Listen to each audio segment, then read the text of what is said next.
Brother and myself, we bought a boat. 130 horsepower. We like to go water skiing. I think it's the closest I'll ever come to walking on water.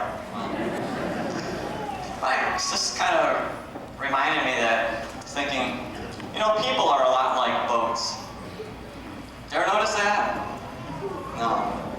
Well, you will at the end of this. There's different kind of boats that we're in our lives, and you just got to figure out which one are we, which kind are we called to this day. So just to show you what I mean, it's like so that first there are people I call raft people. Raft people. They're just kind of the people who kind of go with the flow, right? Is that what you say? I just drift on by. Just drifts on by. Allows the currents, the situations of life to just dictate his course, to lead him on. Doesn't really have any goals or purpose, just kind of lets himself follow the stream of life, let that lead him along. You know, being free from cares, free from responsibilities. So that's our raft person. Next we call our canoe or rowboat person. They kind of just paddle along, put forth, they don't allow the streams of life to dictate their course, but they put forth personal effort in order to achieve them. Row, row, row your boat, that's all there is to life. Except that tends to be the problem. They become so very preoccupied with the one task of accomplishment, of seeking work, that they end up losing a sense of its adventure, and they lose a sense of the other resources they have as a person to share, to reach out for others, to help them along in their task. Next, there are what I call motorboat people. These are people who not only rely on their own efforts,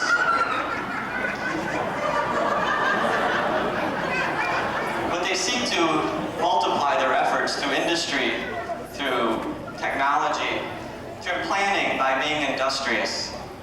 Efficiency is everything. It sure beats rowing. Be a few other things for that. But achieving these goals and the means of achieving them tend to often obscure or swallow up. And they become attached often to dehumanizing systems and means. And they end up losing their own humanity. And they short-circuit the qualities of compassion, love, the things that can truly reach those goals in life. Next, there are what I call speedboat people. These people who just kind of like to live fast, look for excitement. Live fast, fun's everything. Who cares about anything else? So that's kind of their mission in life. They just kind of like to pass quickly from one thing to another, looking for excitement. They never want to be tied down to commitment or to responsibility. Not very deep people. They like to just skim across the surface of life and are often thus very superficial. Next, there are what I call battleship people. You don't want to get in these person's way. They go through life with their fists clenched, always looking for a fight. Excuse me? Get out of my way. What if I don't? Okay, Father, make my day.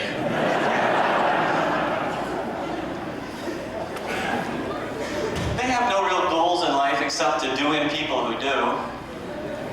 They thrive on confrontation, are easily set off, easily offended, take offense, and they live for people to make their day. We meet them every day, don't we? Especially on the freeway. Next, there are what I call showboats. Showboats. These are the people who like to show off, you know, to impress people. Of course, it's all on the surface. Am I cool or what? And that's the one point of their existence. No real substance here. Just kind of, what you see is all you get. Next, there are what we call freighters. These are people who are all weighed down by burdens, going through life, weighed down by many cares, responsibilities.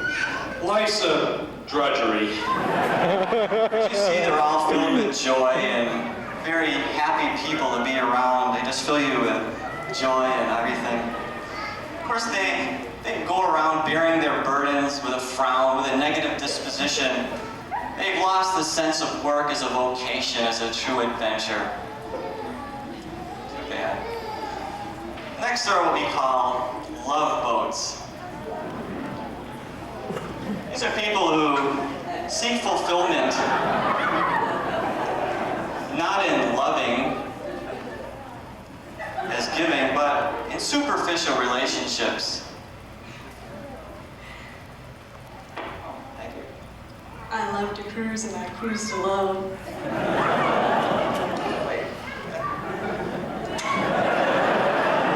I hardly know you. Superficial.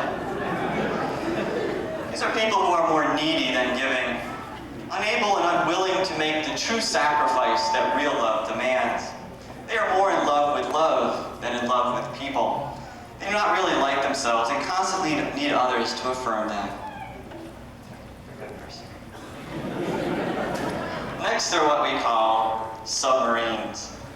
These are very deep people, under a lot of pressure.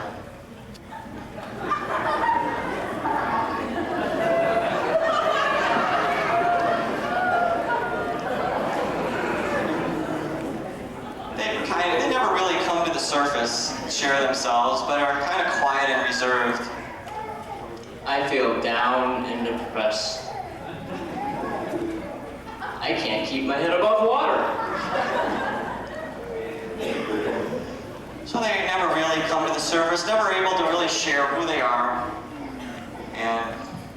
But finally we come to our sailboat person. And that's really what we come to today on this Pentecost. The person who is aware of the stream of life, but does not allow it to dictate their course.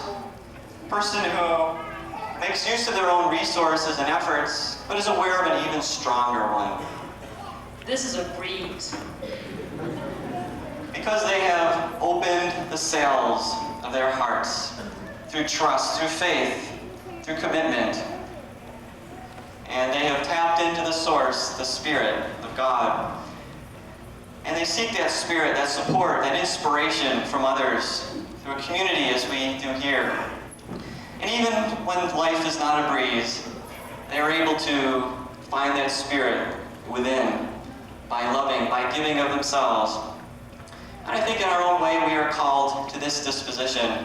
And we need to make sure that we don't miss this boat. We need to ask ourselves, what boat are we in? In what ways are we approaching life? What is our attitude, our disposition? And we need to, on this day, open those sails and trust our lives and really have that confidence that the Spirit of God is a working, is a mighty wind that can truly help us and lead us to our destination, to our many goals in life. And despite choppy seas or rough seas ahead, we know that if we do that, we will come to our destination's end.